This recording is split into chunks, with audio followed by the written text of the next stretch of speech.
Le féminisme, théorie extrémiste qui consiste à considérer les femmes comme des êtres humains. Bonjour, bonsoir, le peu, selon l'heure à laquelle vous me recevez, et bienvenue dans ce tout nouveau numéro d'Empouvoirment, le podcast. Je suis Lidao, alias la mère du peuple, et comme d'hab, dans ce podcast, je suis juste féministe et podcasteuse. Bienvenue, likez, partagez, commentez et restez avec nous parce que nous avons une invitée très, très, très spéciale. À tout à l'heure. Vous l'aurez compris, dans cet épisode, nous allons parler de féminisme. Qu'est-ce que le féminisme? Quelles sont les thématiques abordées par ce mouvement? En fait, qu'est-ce que c'est le féminisme? Je sais qu'il y en a plusieurs qui se posent la question de ce que c'est, qu'est-ce que ça veut dire, le féminisme africain, nani nana, ça parle à gauche et à droite de ce mouvement, mais ce n'est pas totalement clair pour certains. Et pour parler de ce sujet, j'ai fait exprès d'inviter un homme, parce que généralement, on en parle souvent entre femmes. On dit souvent que ce ne sont que des femmes. Mais cette fois-ci, on va en parler avec un homme qui va tout nous dire. Alors, je ne vais pas le présenter, je le laisse se présenter. Bonjour Eric. Bonjour la mère du peuple. Bonjour Chris, comment tu vas? Je vais bien et toi? Je rends grâce aussi, Dieu me fait grâce. Merci beaucoup. Merci de m'avoir invité à ce nouveau numéro de ton podcast. Le plaisir est pour moi, hein. C'est moi qui te remercie de prendre ton temps et ton énergie pour être dans ce podcast en fait. Merci bien. Alors, on va commencer tout simplement, quand j'aime le dire à tous mes invités, présente-toi. Présente-toi comme tu veux. Genre, je te laisse 1 minute pour te présenter. Fais ta publicité. Dis tout en fait. Présente-toi. Tu as la parole. D'accord, merci beaucoup. Je n'ai pas beaucoup de choses à dire pendant 1 minute, mais je vais essayer d'être aussi précis et clair possible dans ma présentation. Je suis Tonto Sourou Eric. Je suis juriste de formation. Je suis un activiste, un activiste des droits humains. J'ai une spécialisation en droits humains et une certification d'ailleurs dans ce domaine. Une certification reçue du Centre international de formation en droits humains de Montréal, au Canada. Je suis aussi un expert en genre et développement. Et je suis aussi un expert et un spécialiste dans l'inclusion sociale. Là où sur l'inclusion sociale, un sujet sur lequel je suis actuellement professionnellement engagé. Et aussi, pour me présenter, peut-être au titre de ce podcast aujourd'hui, je suis un activiste, un militant pour les droits des femmes. Donc, pour me résumer, je suis Tonto Sourou Eric, juriste de formation, activiste et militant pour le droit des femmes, et aussi un activiste des droits humains et des droits à l'égalité, à l'inclusion, à l'intersectionnalité et tout ce qui va avec. Donc, voilà moi en tout, si je peux me permettre de me résumer ainsi. Merci. Merci Eric. En fait, chers auditeurs, si vous m'écoutez, j'espère que comme moi, vous êtes debout et que vous applaudissez. Parce que franchement, le bagage est grand, hein, Eric. Non, pas aussi un bagage grand, parce que en toute modestie, parce que c'est ce que je suis. Peut-être si tu le veux, je suis quelqu'un qui, en tout cas, qui met son énergie, comment on l'appelle, son énergie pour la cause du développement humain. Et pour parler du développement humain, ça a besoin beaucoup d'engagement, beaucoup de volonté, beaucoup d'intellect, d'où les formations, les recherches. Donc, du coup, pour le dire, je suis aussi un chercheur dans le domaine justement du développement humain. Et pour parler de développement humain, on ne peut pas parler du développement humain sans parler de genre, sans parler d'inclusion, sans parler d'intersectionnalité. Et là, c'est là aussi qu'orientent nos actions sur le terrain. Peut-être on en débattra de long en large au cours de ce podcast. Donc, du coup, pour pouvoir me découvrir un peu plus sur ce que je fais et d'où je tiens mes forces, d'où je tiens mes énergies. Et bon, nous avons eu la chance aussi de faire des grandes formations dans ce que nous faisons parce que moi, je dis toujours, on ne peut pas s'engager pour une cause sans se former pour la cause-là, sans se ressourcer pour cette cause-là. Donc, nous avons eu l'occasion, la chance justement de se former sur ce que nous faisons, d'où la certification, d'où notre formation au Canada, au Montréal, sur les droits humains. Et comme je le disais, d'où notre certification en tant que leader aussi par les centres régionaux de leadership le YALI, et dont j'en suis un alumni aussi, d'où ma certification en tant qu'expert genre par l'Académie du genre et des inclusions sociales du Togo. Donc voilà un peu, si je peux encore en ajouter sur beaucoup de choses, des formations sur des formations pour avoir des compétences dans ce que nous faisons afin de pouvoir servir notre communauté. Bon, voilà, je dis que je vais être bref dans ma présentation, mais voilà un peu si je dois me présenter. Merci beaucoup. Ne sois pas humble, ne sois pas humble. J'ai discuté avec une active pour dire tout ce que tu avais à dire. Je pense que Merci. c'est important.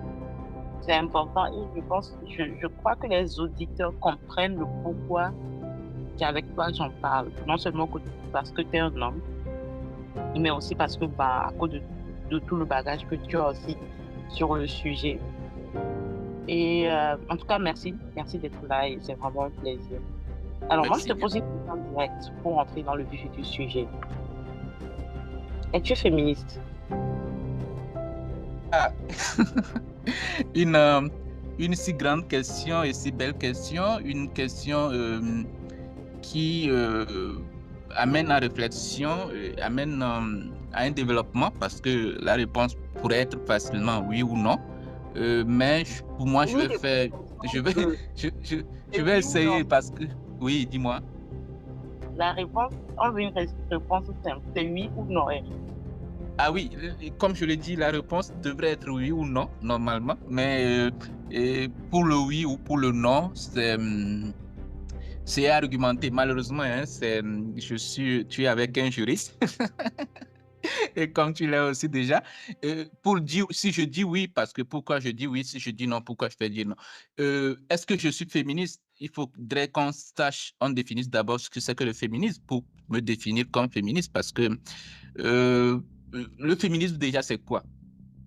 D'abord, il faut comprendre ce que c'est que le féminisme avant de me définir comme je suis féministe ou pas. Parce que là, peut-être à la définition, toi-même, tu peux comprendre si je le suis ou pas. Parce que le féminisme est une idéologie, hein, tout simplement.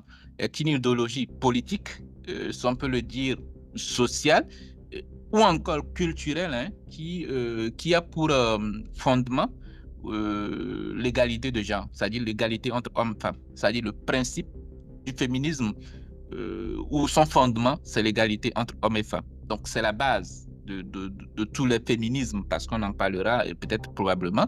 Est-ce qu'il y a un féministe ou des féminismes? Le fondement, le principal fondement du féminisme, c'est l'égalité entre l'homme et la femme, c'est-à-dire son principe. Et donc, du coup, en partant de là et en voyant mon engagement sur le terrain, c'est-à-dire justement, je suis dans le domaine de l'engagement ou de ce principe-là où les femmes et les hommes sont égaux, égales. Donc, du coup, est-ce que je peux me définir justement comme féministe, excuse-moi, en partant de cette définition du féminisme? Et la réponse serait oui, parce que pour moi, si je pars de là, de cette définition aussi simple du féminisme, parce qu'il y a des définitions, si je peux aller en profondeur, parce que le féminisme aussi, c'est un système, une idéologie ou un mouvement qui remet en question le système tel que défini actuellement, c'est-à-dire le système social, si je peux le dire, tel que établi actuellement, le féminisme est une idéologie ou bien un mouvement qui remet en cause cette idéologie-là ou ce système-là. Donc, si on peut justement aller dans cette profondeur-là, je me définirais comme un féministe, c'est-à-dire comme quelqu'un qui est engagé pour le principe de l'égalité entre hommes et femmes. Donc, voilà la réponse que je vais donner tout clairement. Donc, le débat ou la question on pourrait se poser, ben oui, et comme tu l'as dit, est-ce qu'un homme peut être féministe? Dans ton introduction, tu l'as bien précisé aussi. Et c'est là aussi qu'il y aura un autre débat. Et peut-être c'est un débat peut-être qui n'est pas à l'ordre du jour. Peut-être on en parlera si c'est nécessaire, on pourrait en débattre aussi sur ce sujet. Merci. On en parlera, je te rassure. Je t'avoue, tu as même répondu à d'autres questions que j'avais prévues parce que de toute façon, j'avais prévu de te demander comment est-ce qu'on définit le féminisme. Le féminisme, ben, tu l'as dit. Donc, en gros, ce que les auditeurs doivent retenir, c'est que le féminisme est une idéologie qui prône l'égalité entre l'homme et la femme. C'est que c'est son objectif. Et de la première phrase que je lisais tout à l'heure, qui dit que le féminisme est un mouvement extrémiste qui consiste à considérer les femmes comme des êtres humains. Et sur cette base, tu dis que tu es féministe. Alors, avant de te poser une question, j'aimerais revenir sur une chose. Tu as parlé de l'égalité entre l'homme et la femme. Et on entend toujours dire que les hommes et les femmes ne peuvent pas être égaux. Il y en a qui avancent l'argument physique, il y en a qui avancent l'argument psychologique, d'autres la question des testostérone, vient me blesser, et tout ce qui va avec. Du coup, moi, je te pose la question, peut-il y avoir égalité entre l'homme et la femme?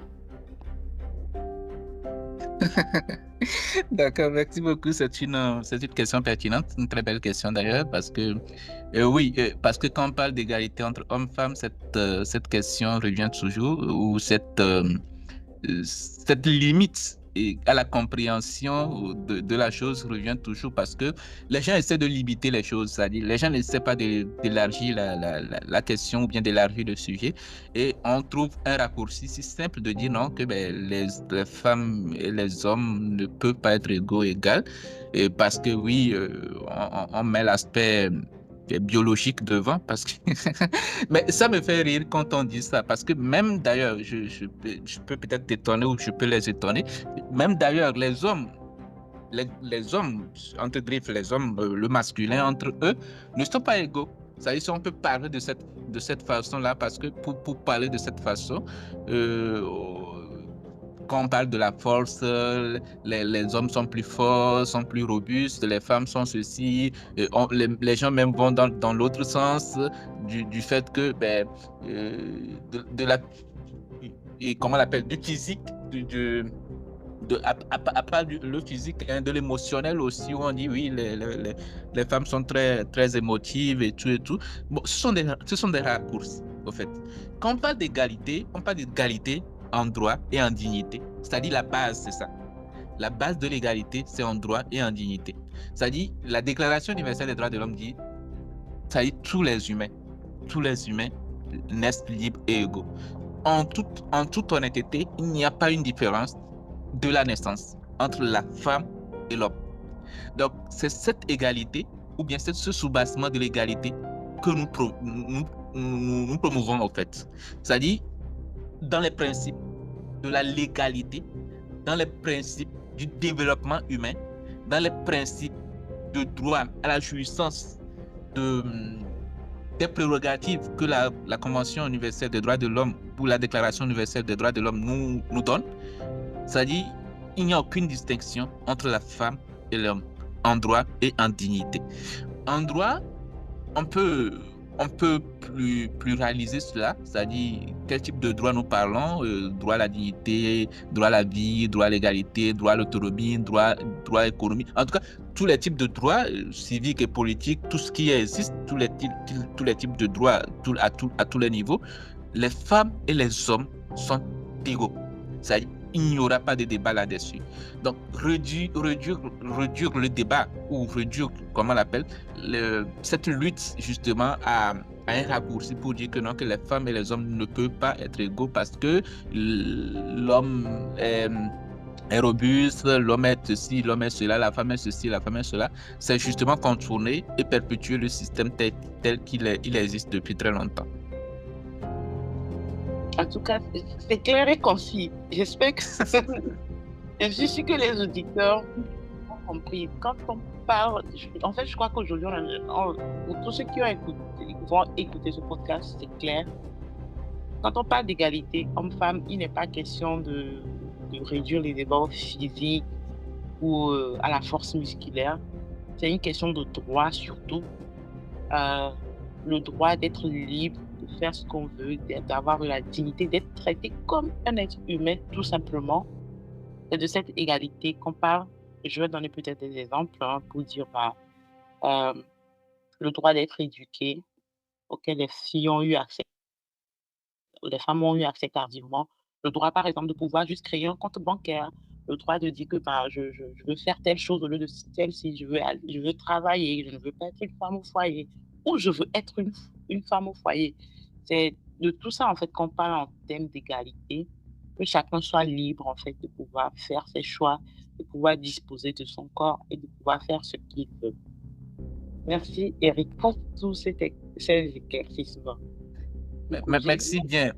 Merci bien. Et peut-être ça me permet de revenir sur un point parce que j'essaie de développer. En réalité, c'est ça. En fait. C'est-à-dire les gens en fait, les gens comprennent, mais les gens n'essaient pas d'aller en profondeur parce que quand on parle de ça, on trouve un raccourci, comme je l'ai déjà dit. Mais quand on parle même de ça et on fait cette comparaison, je me dis d'ailleurs, mais quand vous comparez, parce que dans certaines sociétés, les femmes sont plus robustes que les hommes. En réalité, ce que les gens ne vont pas dans cette analyse-là. Les femmes sont plus intelligentes que les hommes dans ces conditions. Il y a certains hommes qui sont plus... C'est-à-dire, quand on fait ces analyses-là, quand on parle de émotionnel, de quoi, c'est-à-dire les rôles tels que définis, les stéréotypes tels que définis et tout, ben, il s'agit de mettre dans une salle 5 hommes et 5 femmes pour faire cette comparaison-là, pour voir que vous mentez, au fait. Vous vous trompez sur tous les plans en mettant en avant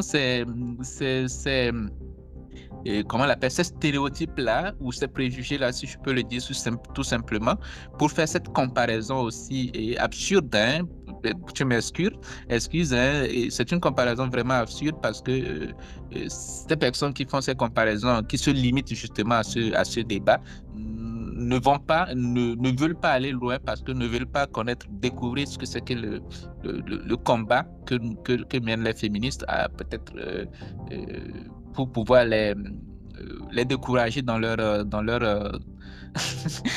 leur projet, au fait. C'est ce que je pourrais dire aussi là-bas. Merci. Merci. En fait, tu as évoqué un sujet qui me rappelle vraiment effectivement quoi. Si on peut parler de la force physique, il y a une société où les femmes sont plus corpulentes que les hommes. Mais on s'étonne d'avoir toujours les mêmes violences dans ce genre de société. Et donc, est-ce que si on parle sur la question de la force physique, est-ce que dans ces genres de société ou de communauté, les femmes sont supérieures aux hommes? Je ne pense pas. Alors, je vais retourner à mon autre question. Bon, merci peut-être déjà pour tes éléments de réponse. On entend souvent dire je suis militante féministe, je suis activiste féministe, je suis tant féministe. Qu'est-ce que c'est réellement? C'est quoi réellement être un militant ou un activiste féministe? Qu'est-ce que cela implique? Qu'est-ce que cela engage? Qu'est-ce qu'on fait? Et tu l'as dit dans ton introduction, dans ta présentation, que tu es un activiste féministe. Qu'est-ce que cela représente? Et si tu peux peut-être nous dire, en fait, quel a été ton déclic, en fait? Qu'est-ce qui t'a poussé à vouloir militer ou à t'informer sur le sujet au point de faire des formations, des certifications, aller jusque dans le foie, Montréal et tout ça, tout ça. Dis-nous tout, voilà. D'accord, merci beaucoup. Je suis du courant de penser qui dit, ou ce courant de pensée qui dit qu'on ne peut pas être féministe sans être militant, sans être activiste. Pour moi, c'est le principe. Pour moi, c'est ça. Ça dit, bon, je ne suis pas d'accord avec certains féministes. Bon, on n'est pas totalement d'accord sur ce principe-là. Mais pour moi, le principe de base, c'est ça. Je me suis dit, ou je suis de ce courant-là qui dit qu'on ne peut pas être féministe, qu'on ne peut pas être féministe sans être activiste, sans être militant. Oui, il y a une petite nuance dans cela parce que on peut. Le militantisme, c'est quoi? Le militantisme ou l'activisme, c'est quoi? Le militantisme ou l'activisme, c'est quelqu'un ou un engagement qui est exprimé. Un engagement ou une volonté qui est exprimée de la manière où on ressent cela. C'est simple, c'est-à-dire, un activiste, c'est un activiste ou un militant ou militante ou une militante, excuse-moi, c'est quelqu'un qui dit oui, j'ai vu une situation qui n'est pas bien, que je dois dénoncer ou que je dois exprimer. C'est-à-dire, je ne veux pas dire seulement que oui, ce n'est pas bien, bon, d'accord, je ne veux pas parler, mais je sais quand même que ce n'est pas bien. Non, non, non. Mais un militant ou un activiste ou une militante, excuse-moi encore là, c'est quelqu'un qui dit que cette situation-là n'est pas bien, mais il faudrait quand même que je parle. Il faudrait que je porte ma voix, il faudrait que ma voix sonne, il faudrait que ma voix résonne pour dénoncer cela.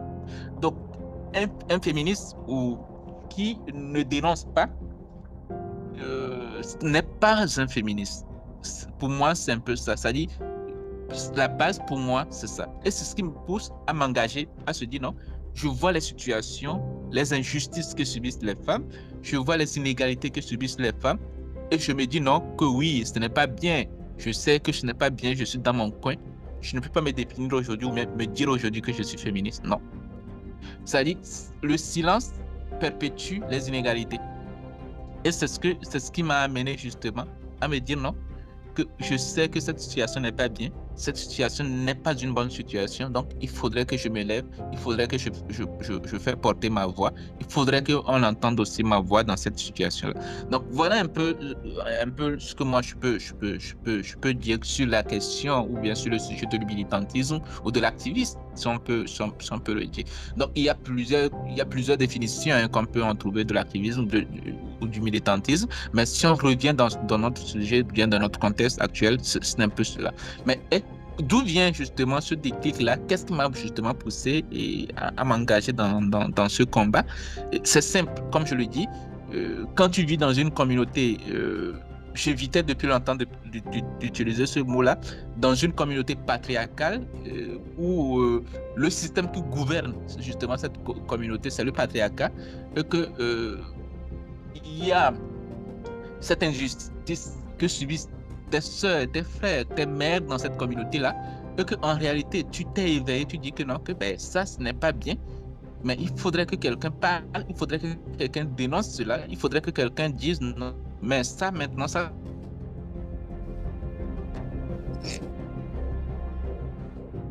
suffit, ça, ce n'est pas bien, ça, il ne faut plus le faire. Donc, le déclic est venu justement des expériences vécues dans la famille, dans la communauté, et où il faudrait dénoncer, où il faudrait quelqu'un pour parler. Et moi, j'aime le dire, peut-être pas avec fierté, mais avec cette rage-là que je suis un rebelle, au fait. Un rebelle né où je ne vois pas quelque chose qui n'est pas bien et je me tais. C'est-à-dire, c'est impossible pour moi quand même de me taire. On me dit non, il ne faut pas dire tu es enfant, et tu dis non, je dis, mais il faut quand même que quelqu'un le dise. Tu vois, il faut quand même que quelqu'un le dise. Donc, je le disais. Et là, c'était devenu quelque chose. Moi, je ne savais même pas au début que c'était du féminisme ou quelque chose qui va. Je ne connaissais même pas le féminisme en ce moment. C'était dans les années 2005 à 2008 que j'avais commencé. J'avais commencé en 2005 d'ailleurs même à dénoncer des choses autour de moi. Se dit non, ça c'est ce mariage-là, c'est un mariage forcé. Ceci, ce n'est pas bien. Pourquoi le petit frère ne peut pas faire ceci? Pourquoi c'est la petite soeur seulement qu'on laisse faire ceci? Pourquoi lui va jouer? Pourquoi c'est elle qui doit cuisiner? C'est elle qui doit aller puiser encore alors que le petit frère est en train de jouer? Oui, j'ai commencé par dénoncer cela dans ma famille d'abord. Mais, euh, mais arrivé à un moment, je vois que ben, cette situation est une situation d'inégalité. Donc, dénoncer. Donc, c'est plus tard que je découvrais justement que ce que je faisais est une sorte d'activisme ou en toute sorte de militantisme pour une cause. Et cette cause-là, c'est la cause de l'égalité entre hommes et femmes. Donc, voilà un peu l'histoire autour de mon engagement. Mais je me rends compte que jusqu'ici, je n'ai pas encore donné où est le déclic, où est parti le déclic. En fait, le déclic est parti d'un fait que j'aime raconter, ou malheureusement d'un fait d'un cas de viol sur une petite fille que j'ai rencontrée lorsque j'étais au collège. C'était en 2007-2008, année scolaire 2007-2008, où j'étais dans mes actions d'évangélisation, parce que j'étais aussi un fervent chrétien qui parlait beaucoup de Jésus. Donc, oui, tu m'excuses pour peut-être aujourd'hui, je ne suis plus comme je l'étais avant, donc c'est pourquoi le mot j'étais, c'est pourquoi le passé au fait. Donc, dans mes campagnes d'évangélisation, je rencontrais une jeune fille qui s'est confiée à moi, c'est-à-dire pour faire court, qui s'est confiée à moi et qui a demandé à ce que je prie pour elle. Donc, demander à ce que je prie pour elle sans me donner la cause de la prière, pourquoi je dois prier pour elle. Bon, tout naturellement, oui, je dois prier pour toi, oui, mais il faut que je t'accompagne.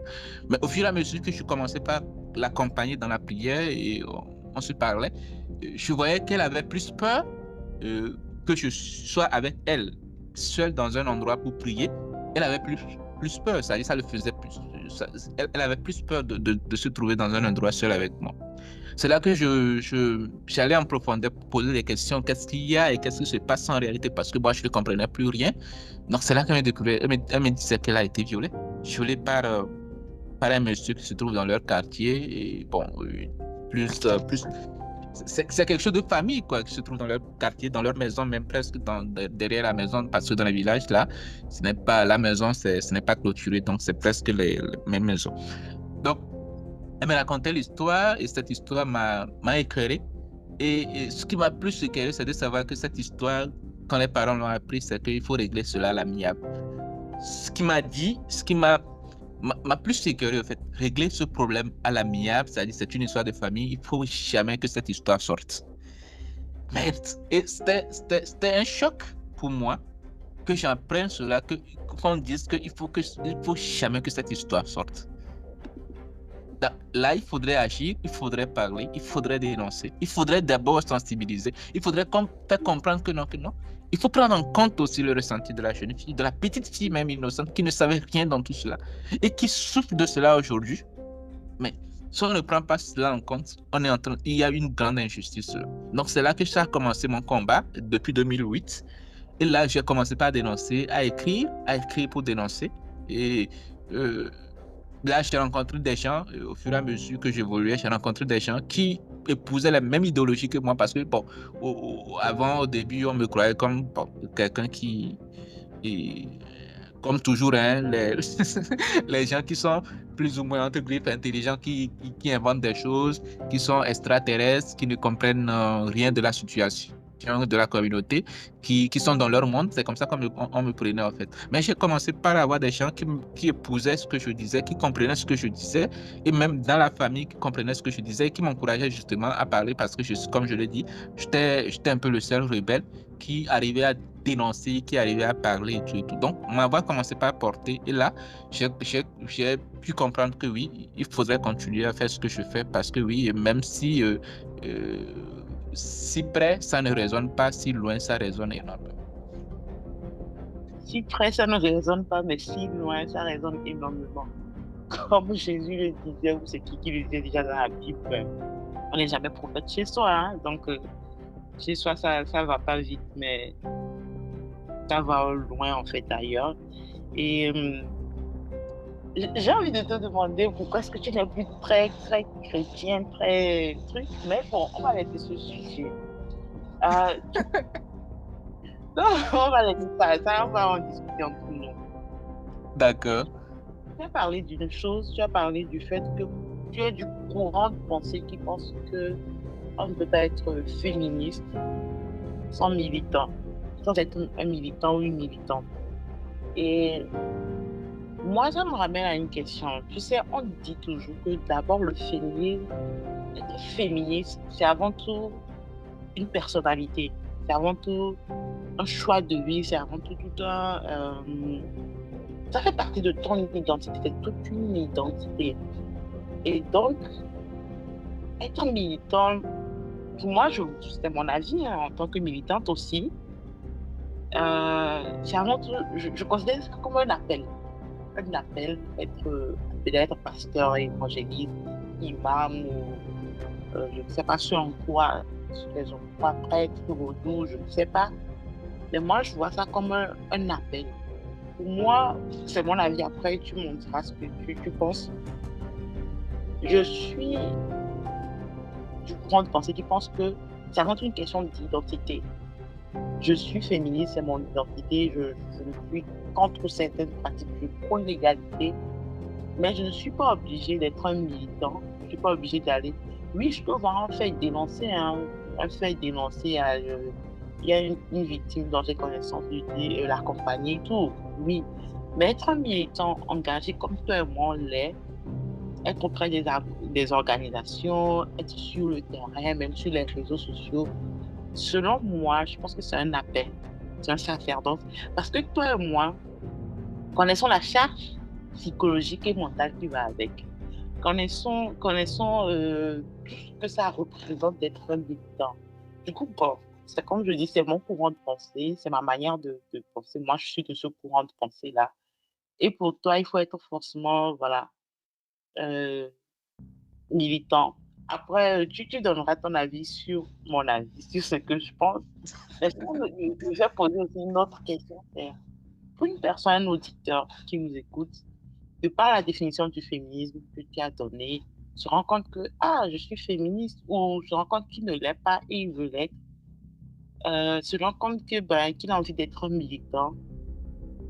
Pour toi, quelles sont les actions qu'il peut mener pour être militant? C'est pourquoi, qu'est-ce qu'il fait en fait pour être, tu vois, quelles sont, quelles sont les actions qu'il mène concrètement pour pouvoir se dire que je suis un militant féministe? Et je te laisse répondre posément à ça.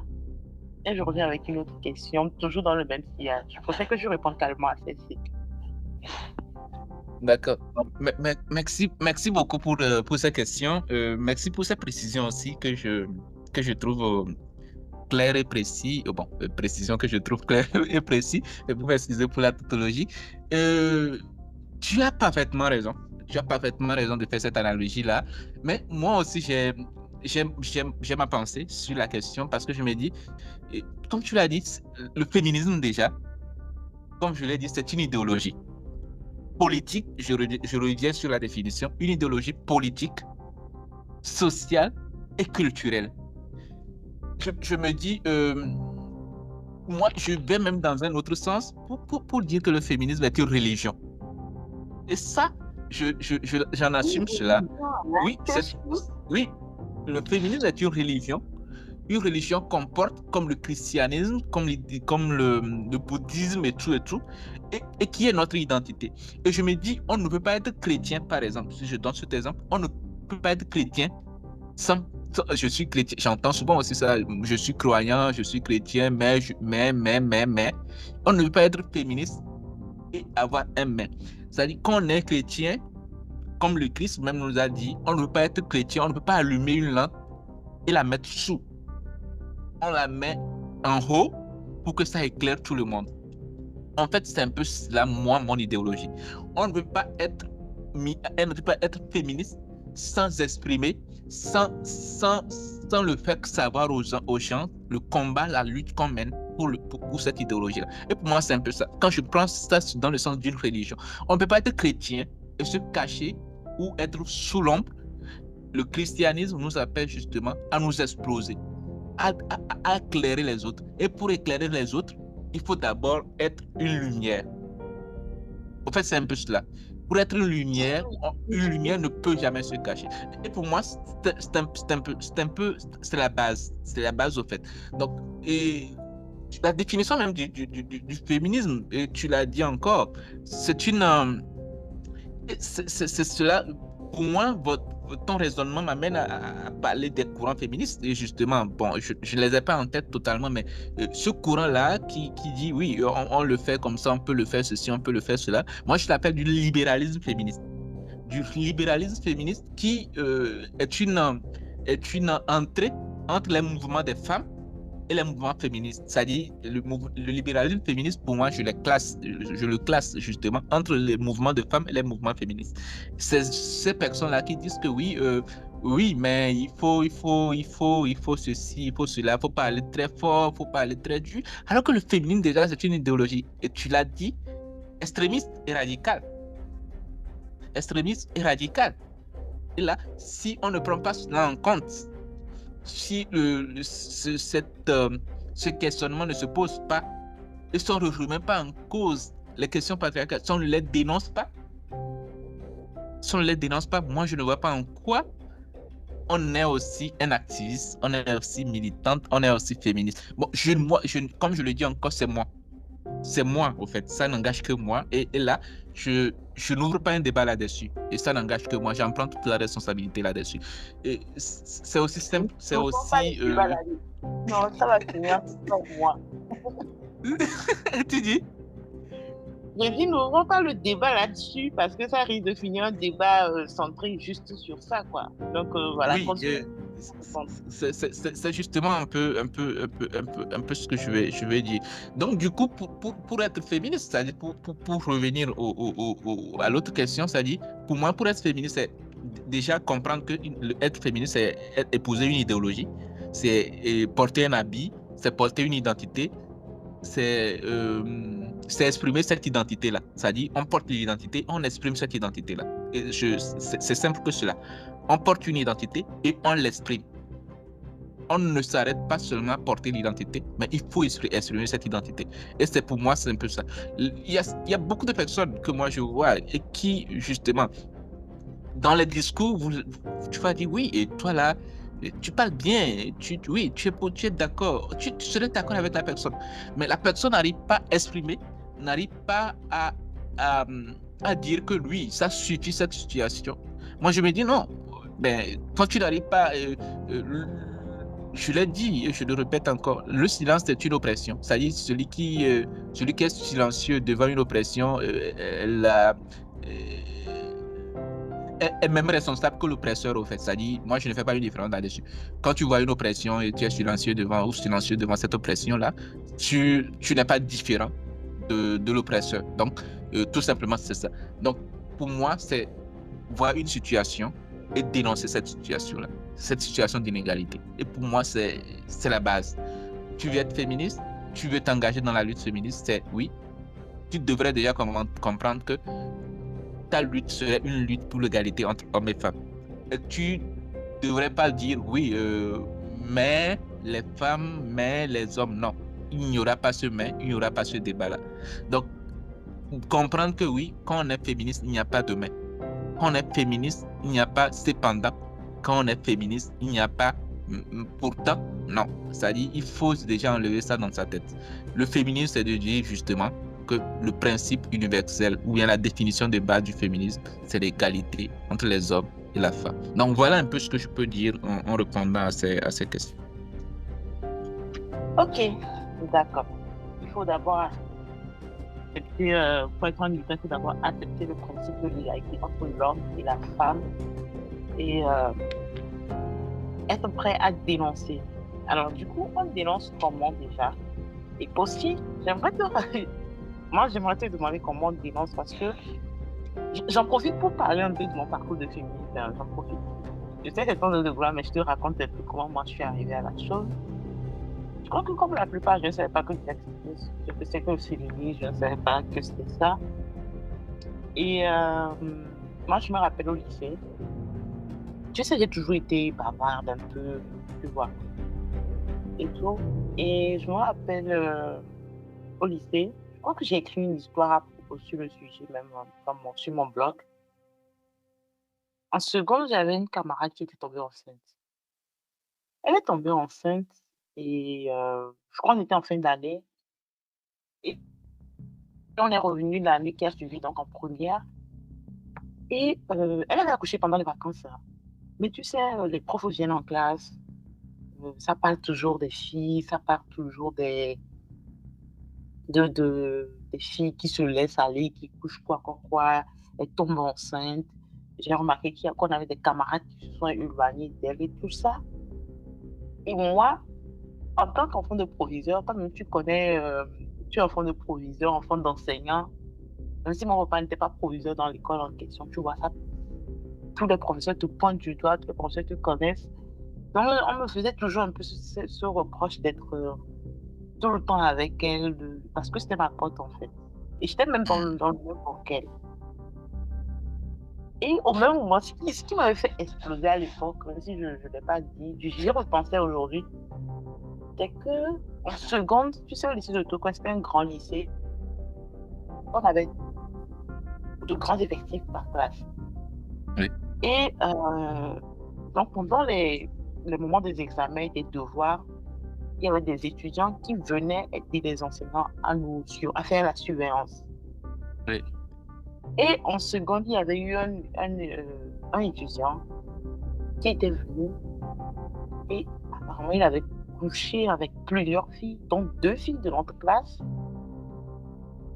C'est pas lui qui a enceinté ma camarade, hein, c'est pas lui, mais il avait enceinté 2 filles de notre classe, d'autres filles dans le lycée. Apparemment, il y en a qui se sont fait avorter. Et il y a même une sextape qui avait fuité à l'époque. En fait, le gars, en fait, j'y ai répondu aujourd'hui parce que il y avait un truc sur Balthazar qui passait. Je me suis dit, en fait, mais c'était le Balthazar de l'époque. Et moi, ce qui m'avait saoulé à l'époque, en fait, tout le monde remet encore tout sur le dos des filles. Donc, et avec le fait que, il y a un mec qui a couché avec plusieurs filles, qui a même fait fuiter une sextape parce qu'il a filmé une fille, et que vraiment, tout le monde s'en prend aux filles en question. Et il y avait le fait que tout le monde parlait mal de ma peau. Tu vois, il y a ce rejet, cette manière de traiter les filles. Et tout. Moi, je me rappelle de ma 6e en terminale, il y avait toujours une fille qui était enceinte, soit dans ma classe, soit dans l'école. Et je suis allée sur Facebook à l'époque. Je me rappelle, c'était Facebook. J'avais un compte Facebook. Il y avait le groupe du lycée à l'époque.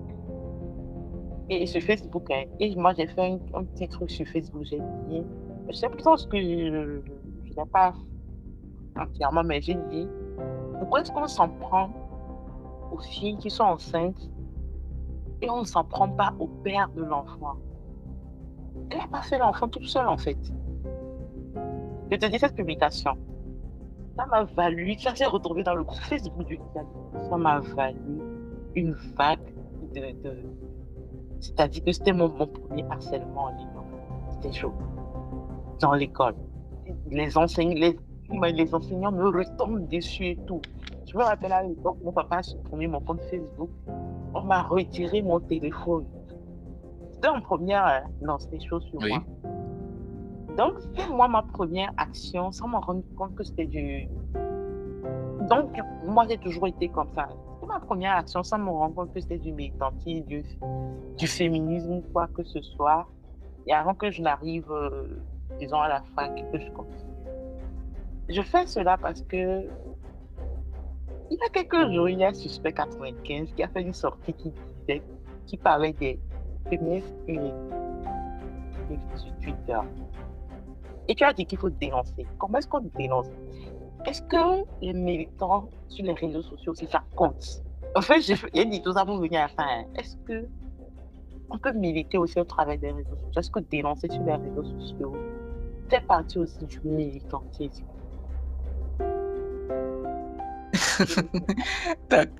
D'accord, je t'ai écouté attentivement et ça me fait un peu bizarre de t'écouter parce que je me dis, bon, c'est une expérience et ta première expérience a été déjà un choc. Une C'est- violence je, je- certainement. oui, et là, je pourrais imaginer comment ça pourrait être dans la suite, quoi, parce que pour certaines personnes, on dit, ah, carrément, c'est comme ça, on abandonne, j'abandonne en même temps. Beaucoup de militants, d'activistes rencontrent ce problème-là. Et quand, au premier contact avec l'autre monde, on se rend compte que ben, c'est aussi violent et qu'on ne peut pas supporter, on abandonne. Félicitations quand même d'avoir continué, de ne pas laisser, d'être resté là-bas. Euh, je te réponds, hein, je te réponds si simplement que parce que en 2007 et 2008 que moi j'avais commencé, je n'avais pas encore de compte Facebook, ou je ne me rappelle même pas s'il y avait déjà Facebook en ce temps-là. Peut-être oui, probablement. Même moi, je n'avais pas de compte. J'ai créé mon premier compte Facebook en 2009 par un ami même qui m'a créé ce compte-là. J'étais encore au lycée, j'étais en terminale. Donc, lorsque l'ami m'a créé le compte, mes premières actions, c'était justement ça. C'est-à-dire, je écrivais n'importe quoi et quand je me fâchais, euh, quand j'ai une idée bizarre qui me vient par la tête, c'est justement pour venir mettre ça sur les réseaux. C'est-à-dire, euh, quand j'ai envie justement de dire quelque chose, quoi, et que je l'ai dit, les gens ne veulent pas m'écouter, c'est justement venir mettre ça sur les réseaux sociaux. Ce qui m'a valu aussi de supprimer ce premier compte sur les réseaux sociaux parce que c'était de trop et que les gens me disent non, tout ce que tu dis là, tu dis tout et tout, donc ça, on ne faut pas dire et tout. Donc, c'était arrivé à un moment où, bon, j'étais obligé de supprimer parce que oui, ça comportait beaucoup de choses et tout et tout. Donc, ce compte a été supprimé. Euh, pour dire comment moi j'avais déjà commencé, je n'avais pas commencé premièrement par les réseaux sociaux comme je viens de le dire, j'avais commencé justement par les enseignements. Parce que j'avais un calme pour pouvoir enseigner les jeunes, j'avais un calme pour pouvoir discuter avec les jeunes, j'avais un calme pour pouvoir parler à ma communauté. Parce que oui, comme je le dis, je l'ai dit tantôt, j'étais un fervent chrétien qui avait un cadre justement d'évangélisation et tout et tout. Et donc du coup, ce cadre me permettait justement de dénoncer beaucoup de choses. Ça me permettait de dire ce que je pensais, même ça m'a restreint un peu ce cadre-là. Et les réseaux sociaux ont pris le relais pour pouvoir dire ce que je pense, pour pouvoir dénoncer ce que je pense. Donc voilà un peu comment ça a commencé. Et aujourd'hui, ce que je dénonce, premièrement, bien le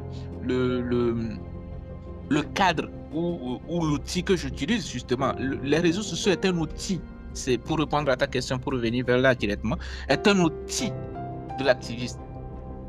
C'est un outil.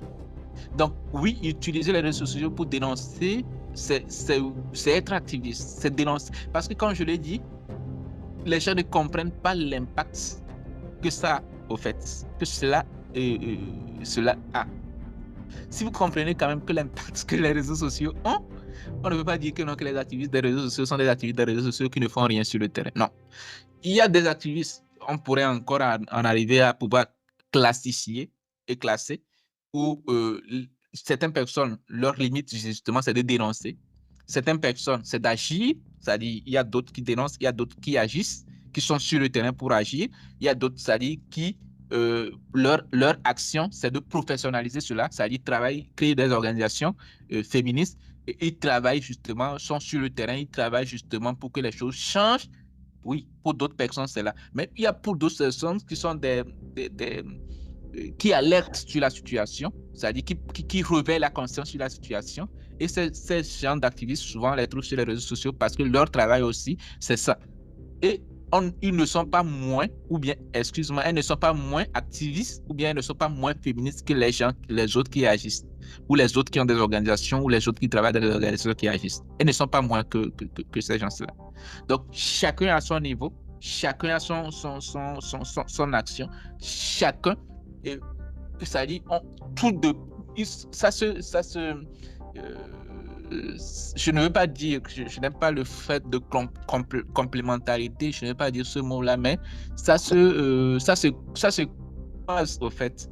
Parce que si la voix des personnes qui dénoncent, qui utilisent l'outil les réseaux sociaux comme outil pour dénoncer si leur voix ne porte pas, vos actions aussi sur le terrain ne vont pas porter. Donc, il faudrait quand même qu'on sache cela. Donc, voilà un peu, oui, les personnes qui utilisent les réseaux sociaux pour dénoncer, pour travailler aussi sont des activistes et sont des féministes aussi, si on peut aller dans ce sens-là. Et ces personnes n'en sont pas moins que ceux ou celles qui travaillent. Effectivement, effectivement. D'ailleurs, même moi, je dis toujours, en fait, je le disais par rapport à cette sortie de suspect, que c'est parce que les féministes sont sur les réseaux sociaux que quand des gens ont besoin, ils arrivent à nous contacter sur les réseaux sociaux. Parce qu'en fait, si on ne mettait pas nos activités, si on ne disait pas sur les réseaux sociaux qu'on est féministe, si on ne dénonçait pas, si on ne militait pas aussi sur le réseau, quand les gens auront besoin de nous, ils ne sauront pas où nous trouver, en fait. Parce qu'effectivement, ce sont les mêmes qui disent que oui, on est ici, on parle, on ne fait rien. Très bon, on sait, quand c'est chaud sur eux, quand ils sont face à des situations d'abus de leurs droits, de viol, quand c'est leurs proches, quand c'est leurs femmes, c'est leurs filles, c'est sur ces mêmes réseaux qu'ils nous trouvent unité, qu'ils viennent nous trouver. Et c'est très important. Et d'ailleurs, tout combat aujourd'hui, moi je dis, tous les combats aujourd'hui se mènent aussi sur les réseaux sociaux. Oui, il y en a qui sont sur le terrain, il y en a qui font des sensibilisations. Moi, je dirais que toi et moi, on est des deux branches, en fait. On a déjà été sur le terrain, mené des actions, mené des sensibilisations, accompagné des victimes et tout. Mais on revient toujours sur les réseaux sociaux. Dire ceci, dire cela, les combats se mènent à tous les niveaux. Alors, notre discussion commence à être longue. J'aurais encore juste... Parce que je me dis aussi, si les gens comprennent l'énergie, ça y est, ont un peu le sens de l'énergie que les gens déversent, c'est-à-dire les gens ont le courage ou l'énergie que les gens dépensent justement pour pouvoir être activistes ou militer sur les réseaux sociaux. Les gens n'allaient pas justement dire que, non, que ces personnes-là sont pas aussi... sont moins que rien, quoi. C'est-à-dire, c'est un peu ça. Les gens ne comprennent pas. C'est-à-dire, c'est tout juste ce que moi je dis. Les gens ne peuvent pas comprendre ou justement sont ignorants par ignorance. Sont ignorants par ignorance, malheureusement. C'est de l'ignorance. Et il faut le dire, les militants féministes sur les réseaux sociaux sont celles qui vivent le plus le harcèlement. Moi, je viens de donner mon cas. À l'époque, j'ai eu harcèlement. Et en ligne, et en présentiel à l'école. Donc, c'est pour ça que je disais tout à l'heure, être militant, ça demande, c'est un appel, parce que ça demande énormément. Alors, on va aller sur notre point pour terminer. Je n'ai pas envie que ce soit trop long pour les auditeurs. Alors, est-ce que tu dirais qu'il y a un féminisme, une définition de féminisme universel? Est-ce qu'il y a un féminisme africain, européen, ou bien est-ce qu'il y a comment je vais dire, une contextualisation du féminisme selon la zone? Est-ce qu'il y a un féminisme togolais ou bien il y a un contexte au féminisme togolais? Je crois que tu comprends ma question, non? Je comprends clairement ta question. Et pour te répondre, je vais répondre aussi. On va aller si rapidement, comme tu l'as dit. Il y a une définition universelle du féminisme. C'est-à-dire, et là, cette définition universelle, ou bien c'est le principe même du féminisme. C'est-à-dire promouvoir l'égalité entre les hommes et la femme. Donc, toute la lutte, ou bien toutes les luttes, je pluralise cela, toutes les luttes féministes ont pour fondement, ou sous-bassement, ou pour universalité, la promotion de l'égalité entre hommes et les femmes. Donc, ça, c'est l'universalité du féminisme. Que ça soit là où la personne se trouve et tout, son fondement, la base de sa lutte, c'est l'égalité entre les hommes et les femmes. Donc, comment atteindre cette égalité-là? C'est là qu'il y a une différence. Et c'est là qu'interviennent les féminismes. Et c'est un peu cela. Donc, ce qu'on reprochait même au premier courant féministe ou au féminisme occidentaux, ce qu'on leur reprochait, c'est justement ce principe d'universalité et qui, d'une part, ne prenait pas en compte les réalités de certaines de certaines communautés, de certaines personnes, et qui, pour atteindre l'égalité, n'avaient que pour objectif l'égalité. C'est-à-dire, pour atteindre c'est-à-dire pour eux ou bien pour elles, bon, excuse-moi, pour elles, c'est l'égalité. C'est-à-dire, c'est ce qu'on vise, quoi. Donc, ne prenez pas en compte les besoins spécifiques de chacun, de la communauté ou bien de la lutte, au fait. Donc, tu vois, donc oui, aujourd'hui, il y a le féminisme occidental ou les féminismes occidentaux. Oui, il y a le féminisme africain, le féminisme togolais, et même le féminisme de Lomé et le féminisme, par exemple, de Kara ou de Niamtougou ou de tout. Donc, du coup, voilà. Pourquoi il y a cette différence-là? Il y a cette différence parce que les besoins ne sont pas les mêmes. Vous voyez? Donc, l'objectif, justement, c'est le même objectif, l'égalité entre les hommes et les femmes. Mais les réalités sont différentes. Je définissais le féminisme comme une idéologie politique, culturelle et sociologique. Et sociale et sociologique. C'est-à-dire, quand on prend cela, quand on prend déjà le culturel, il faudrait que le culturel entre en jeu. Le culturel, par exemple, c'est la culture occidentale n'est pas la même culture chez nous en Afrique. La culture, même en Afrique, dans un pays comme le Togo, la culture, comment on l'appelle, des gens du Nord ne sont pas les mêmes que la culture des gens du Sud. Même au Nord, la culture des Kabyles n'est pas la même culture que les Losso, les Lamba ou les Moba. Donc, oui, le féminisme prend en compte tout cela. Le féminisme prend en compte la culturalité. Le féminisme prend en compte justement l'intersectionnalité. Et si je peux en arriver là. Et là, c'est là qu'interviennent les féminismes et c'est là qu'interviennent la pluralité justement du féminisme. Mais merci beaucoup parce que tu l'as dit, hein, c'est la pluralité du féminisme parce que aussi, il faut dire que les combats ne sont pas les mêmes partout. Moi, j'ai eu la chance d'arriver en France, de voir que le combat des féministes ici n'est pas celui des nôtres encore au Togo, si je peux le dire. Au Togo, ah oui, avec c'est justement ça. C'est justement ça, comme je le disais, c'est justement ça ce qui a même donné, a amené à faire des reproches justement au féminisme occidental qui justement n'a pas encore compris que donc oui, leur lutte est plus avancée, par exemple. Aujourd'hui, quand nous parlons, par exemple, au Togo de la lutte encore pour comment on l'appelle, l'autonomie, bon, c'est très loin en même temps, je vais parler d'autonomie corporelle, c'est-à-dire l'autonomisation de la jeune femme ou bien l'empowerment, par exemple. Quand nous sommes encore à ce niveau, les gens, par exemple, en France, par exemple, vont se moquer, vont dire que oui, vous êtes encore à ce niveau. C'est-à-dire, ils vont dire non, bon, ce n'est pas leur priorité à elles parce qu'elles ont déjà avancé sur le sujet et c'est un peu cela. Parce que les femmes aujourd'hui, par exemple, dans notre communauté, cherchent à s'autonomiser, à pouvoir avoir leur entreprise, à pouvoir garder leur argent, gagner leur argent. C'est le combat même dans certaines communautés aujourd'hui. Alors que en France, par exemple, elles ne sont plus dans ce combat-là, en fait. Donc, tu vois. Donc, voilà, en fait, la lutte, elle est différente en prenant en compte la société dans laquelle les personnes la vivent, en prenant en compte la culture de chacun, en fait. Effectivement, ça varie, en fait. Et ici, elles vont encore parler de l'égalité salariale et tout. Nous, on est encore, si tu veux, avec plan, on va sur le terrain, on est encore sur le sujet de la scolarisation de la jeune fille, non mariage précoce.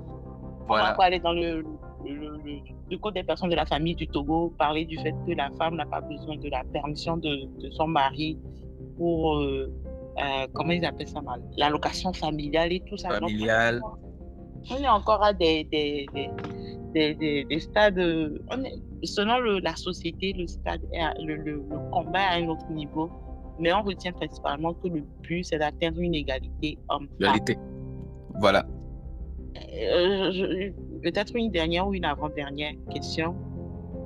Quels sont tes défis en tant que militant féministe homme, je précise, en tant que militant féministe homme, et quelle est la place des hommes dans ce combat?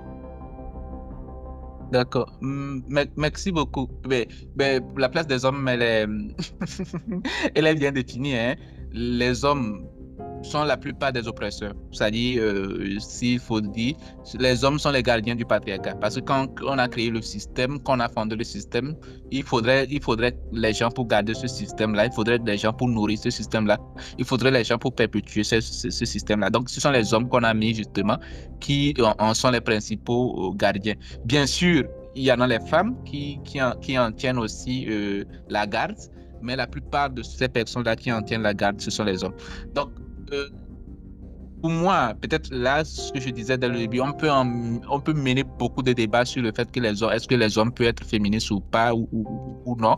Et je pourrais, j'avais fait sciemment de ne pas raconter l'histoire ou l'origine du féminisme parce que au début même, pour en arriver, peut-être pour faire court, le féminisme même était une insulte à l'égard des hommes, justement les hommes qui défendaient les femmes.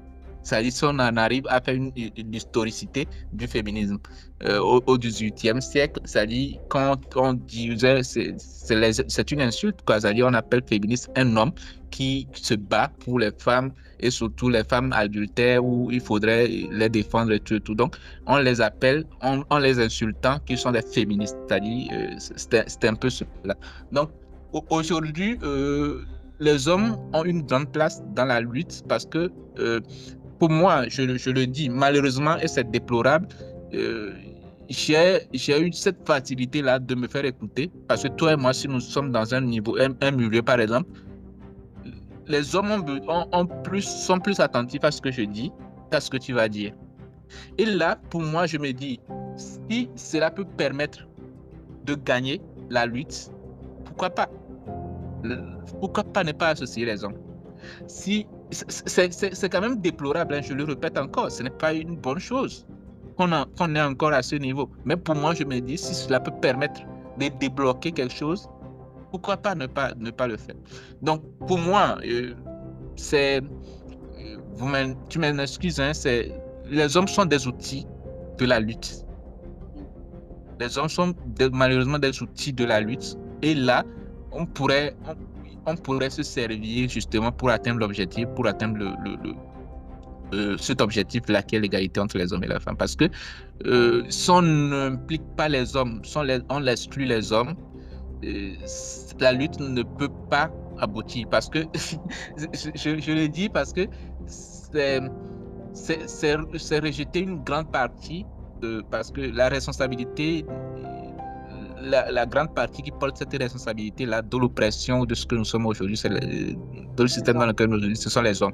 Donc, les exclure de la lutte, c'est justement ne pas vouloir atteindre cette égalité-là. Donc, c'est tout simplement simple ça. Donc, les hommes ont une place prépondérante dans la lutte, et aux côtés des femmes, sans prendre la place des femmes. C'est justement les aider justement à atteindre l'égalité là dont elles se battent pour. Cela me fait penser au fait, au privilège des hommes, en fait. Le fait est que...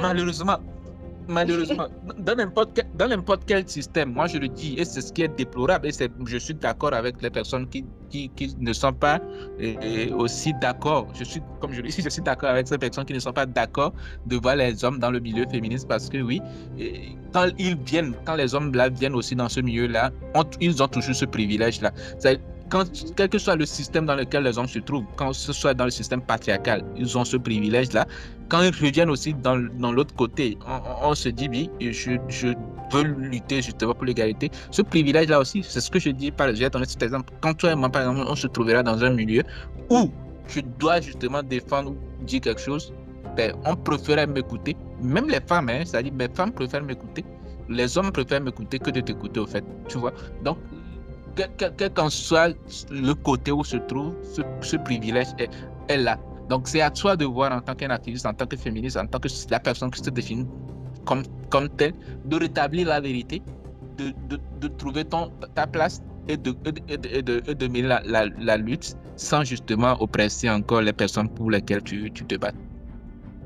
Oui, effectivement, même au-delà du fait que ben, les gens préfèrent t'écouter. En fait, ça peut être aussi, ça va être carrément un autre débat qu'on pourra faire, mais c'est-à-dire que la pilule d'une chose dite passe plus facilement quand c'est un homme qui le dit que quand c'est une femme.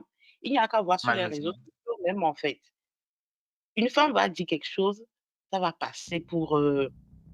ils vont pas écouter, ils vont l'insulter et tout. Mais un homme va venir dire cette même chose.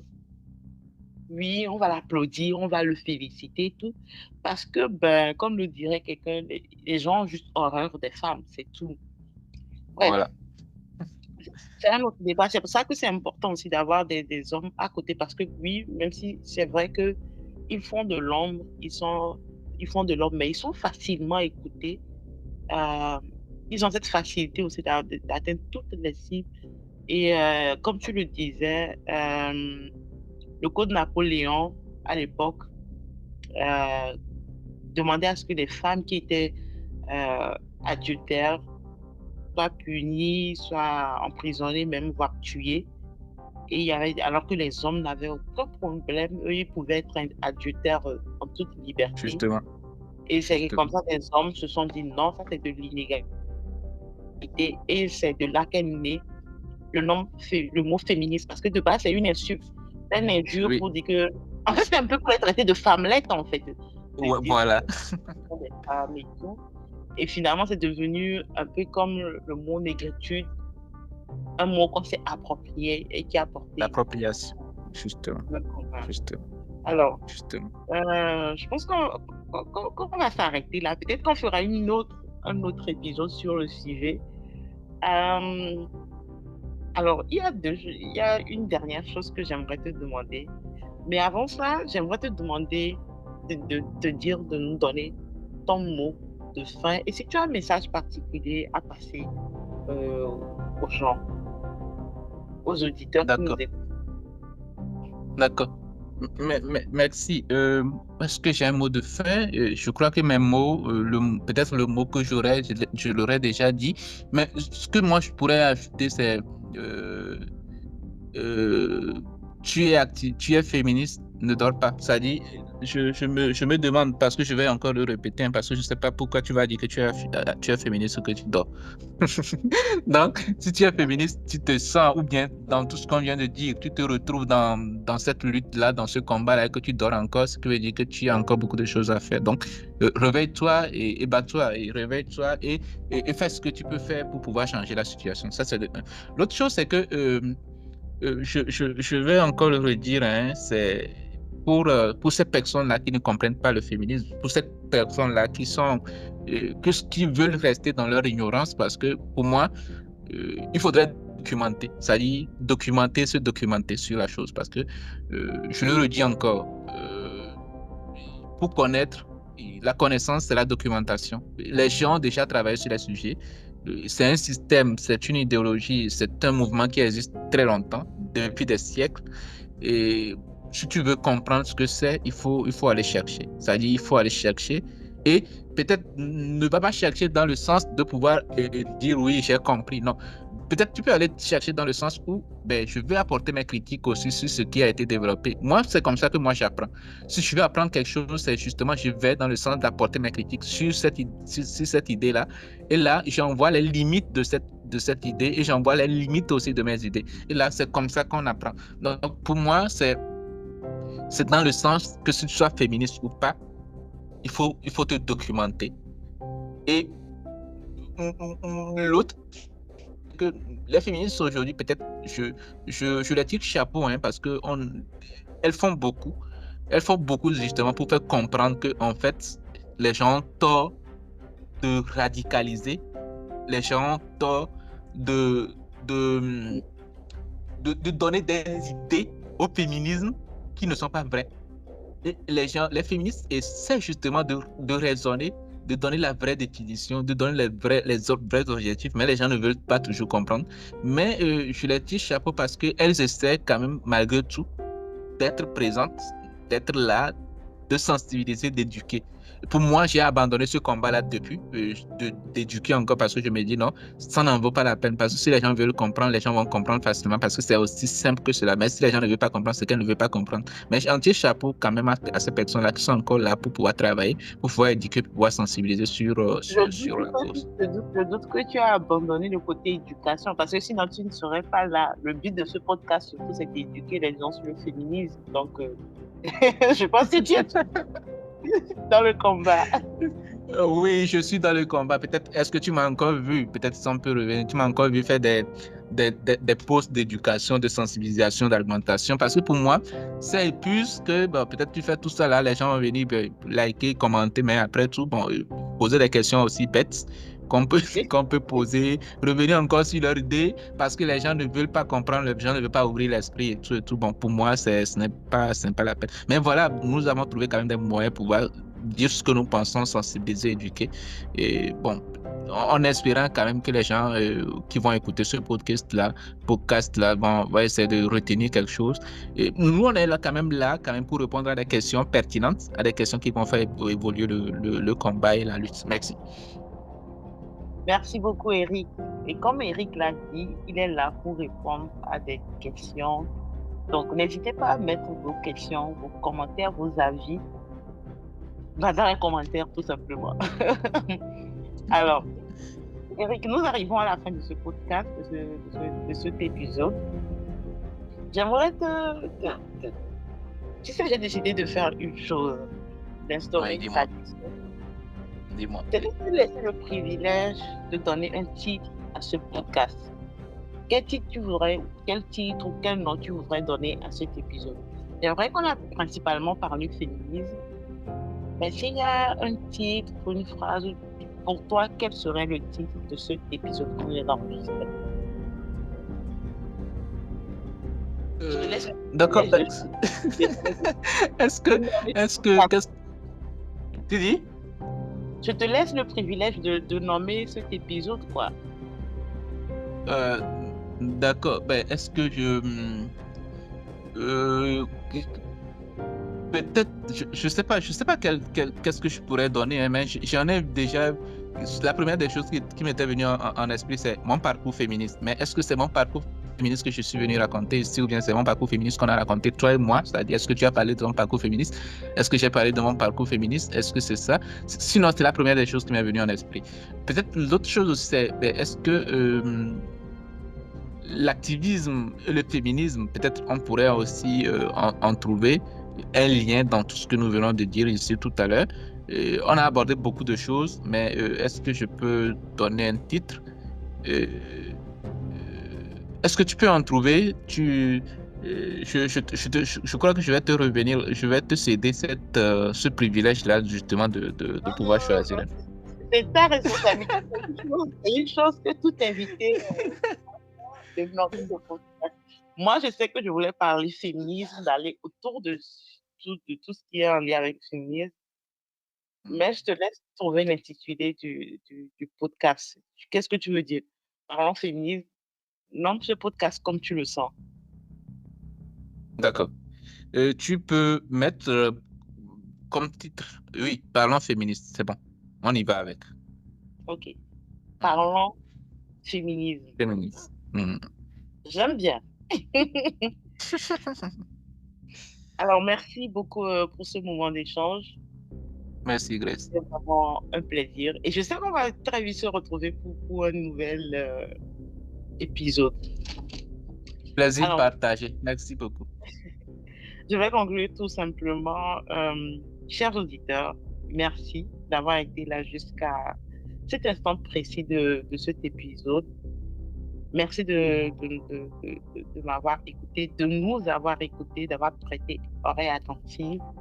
Si vous êtes là, j'espère que vous avez mis un like, vous avez partagé, vous avez commenté, vous vous êtes abonné si c'est votre première fois, non seulement à cette plateforme sur laquelle vous écoutez, que ce soit YouTube, Spotify, Apple Podcast, et que vous vous êtes abonné, comme je le disais tantôt, et que vous irez aussi vous abonner à nos différentes pages Facebook, Instagram, Twitter, même LinkedIn.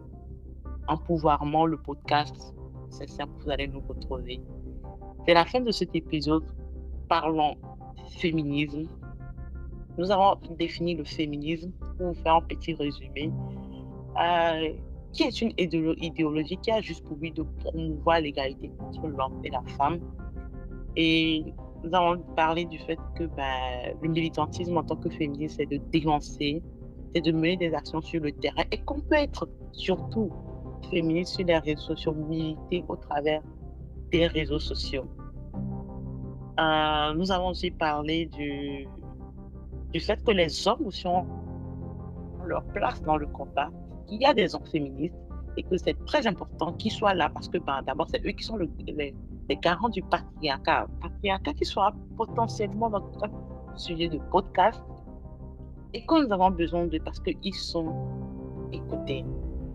Si vous avez d'autres questions, si vous voulez revenir sur le sujet, si vous aimeriez avoir des intervenants, comme j'ai l'habitude de le dire, n'hésitez pas à le mettre en commentaire.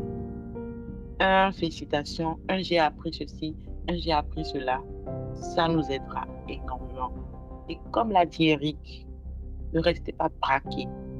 Cherchez, soyez curieux, cherchez à apprendre. Et c'est pour ça que ce podcast existe, pour que nous apprenions. Je vous remets la phrase du début. Féminisme, théorie extrémiste qui consiste à considérer les femmes comme des êtres humains. Je suis Litao, alias la mère du peuple, féministe et podcasteuse. Merci d'avoir été là pour cet épisode. Je vous dis à très bientôt. Bonjour ou bonsoir chez vous, selon l'heure à laquelle vous me recevez en pouvoirment le podcast. Merci.